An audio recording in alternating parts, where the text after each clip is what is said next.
আমের প্রাদুর্ভাব ও শিশু মৃত্যুর দায়ে সাবেক প্রধান উপদেষ্টা ডক্টর মোহাম্মদ ইউনূস সহ 4 জনের বিরুদ্ধে মামলার আবেদন করা হয়েছে।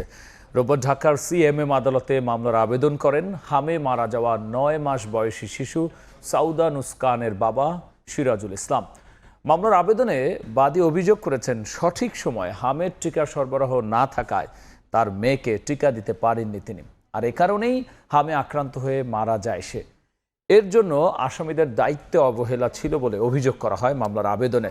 আবেদন পর্যালোচনা করে আদেশের জন্য 12 জুলাই দিন ধার্য করেছেন আদালত। এর আগেও একই অভিযোগে একাধিকবার মামলার আবেদন করা হয়েছিল, তবে আদালত তা খারিজ করে দেন।